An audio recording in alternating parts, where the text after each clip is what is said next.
Hola, ara vos explicaré la teoria keynesiana. El keynesianisme va ser elaborat per l'economista britànic John Maynard Keynes, publicat a un llibre el 1936 que s'anomenava la teoria general de l'ocupació, l'interès i el diner. Abans ja havia començat a explicar les seves idees a conferències, articles, etc. Vull remarcar amb el tema de que és una teoria. És a dir, aquest senyor no era un polític. El que passa és que les seves idees seran aplicades per molts de governs després de la Segona Guerra Mundial i serà molt seguit fins als anys 70. La primera novetat que hem de destacar és que Keynes pensava que per superar la crisi el que calia recuperar era la demanda, la capacitat de compra, el poder adquisitiu de bona part de la població, i no incidir tant en l'oferta, és a dir, en continuar fabricant a preus més baixos, perquè tanmateix la crisi havia començat en part per la sobreproducció. La segona idea que hem de destacar de Keynes és que per recuperar els nivells de demanda d'abans de la crisi s'havia de fer responsable l'Estat. L'Estat era el que havia d'engegar la recuperació dels nivells de demanda de compra de la població. Per cert, abans de continuar, vos mostraré una foto d'aquest senyor, d'en John Maynard Keynes, probablement l'economista més important del segle XX, el que més influència ha exercit. Bé, ja hem explicat, doncs, que l'Estat és el responsable de recuperar el nivell de demanda. Immediatament ens surt una pregunta. Com recuperarà l'Estat els nivells de demanda? En primer lloc, segons en Keynes, i també és una novetat, l'Estat ha de tenir un paper actiu a l'economia. Ha de deixar d'estenir-se, com, segons el liberalisme clàssic del segle XIX, havia de fer. L'Estat ha d'invertir, els particulars tenen desconfiança i no inverteixen. Les empreses no s'atreveixen, els bancs no deixen d'obès a les empreses. Aleshores, serà el que engegarà el motor de la recuperació l'Estat invertint en obres públiques, construint carreteres, pantans, preses hidroelèctriques, etc. Donant liquiditat als bancs, oferint crèdits a baix cost per a grans empreses industrials. Per una altra banda, una altra manera de recuperar la demanda és garantint uns ingressos mínims a la població. I això és molt important des del punt de vista social, perquè com la crisi s'havia manifestat amb un atur massiu, en què molta de gent de cop havia deixat d'ingressar d'obès i havia caigut en la pobresa, ara l'Estat havia de garantir ingressos com? Doncs amb una cosa que passa avui en dia, amb prestacions per desocupats, amb pensions de jubilació, garantint un salari mínim, perquè si no, no se recuperaria mai la demanda o la capacitat o els nivells de demanda d'abans. Novetat. L'Estat, en una època en què ingressa manco perquè l'economia està aturada, ingressa manco perquè se paguen menys imposts, ara haurà de gastar. Per tant, si gasta més del que ingressa, generarà dèficit. I això era un anatema abans. És a dir, se considerava molt dolent que l'Estat generés dèficit. Però Keynes considera que això no és un problema. O és un problema només al principi. Per què? Ara ho veurem.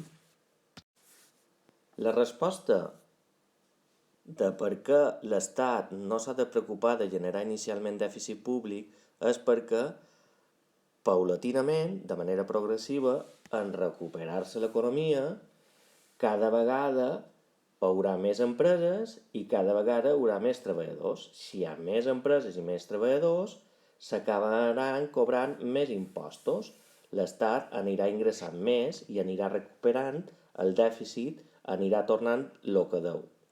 Els impostos són de societats, és a dir, els guanys que tenen les empreses una part ho han de pagar en impostos, els impostos directes que les persones físiques paguen directament, el que se diu la declaració de la renda, per exemple, o la contribució urbana, i els impostos indirectes, aquells que ens apliquen quan consumim, l'IVA, o el que s'aplica sobre el tabac, o el que s'aplica sobre la benzina.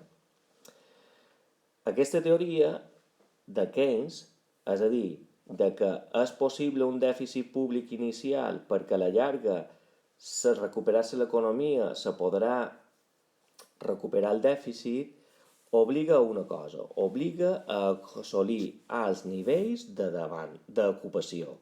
S'ha d'aconseguir el que s'anomena la plena ocupació, perquè si se mantenen uns nivells alts d'atur, l'Estat mai no podrà eixugar el dèficit generat. Avui en dia se considera que la plena ocupació se dona quan els aturats no superen el 5% de la població activa. Manco d'un 5% no se considera un atur estructural. Aquesta és la gran crítica que se li ha fet a Keynes. No és fàcil avui en dia arribar a nivells de plena ocupació. Ja hem explicat els trets generals del keynesianisme. En realitat el keynesianisme, però, no va saber aplicar fins després de la Segona Guerra Mundial. Abans de la Segona Guerra Mundial, només els països escandinaus, Suècia fonamentalment, seran els únics que l'aplicaran.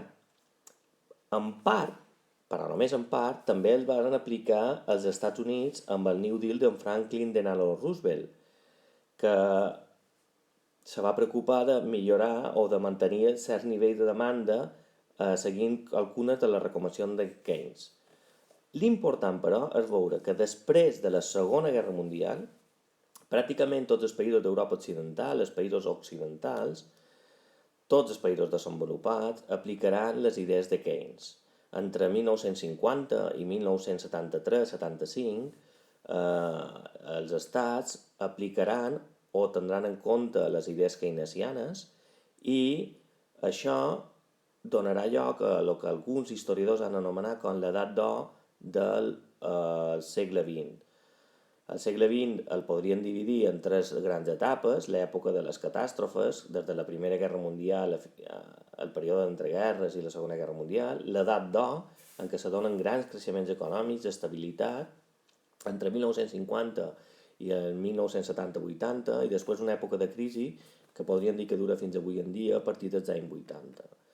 També és molt important entendre que amb el keynesianisme se transformaran els estats.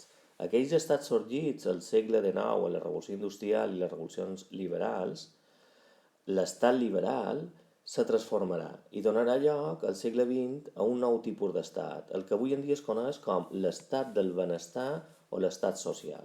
Què és un estat del benestar o un estat social?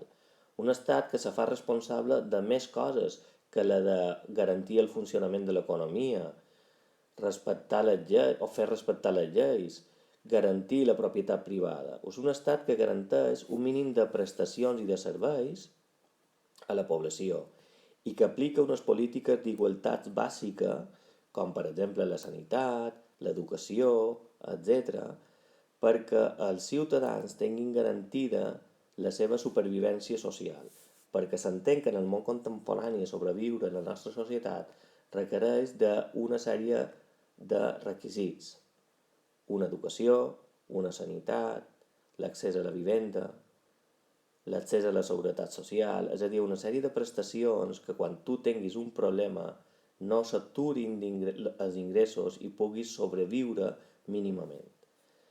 D'aquí la transcendència del keynesianisme, perquè va ajudar a formular un nou tipus d'estat que dura fins avui en dia.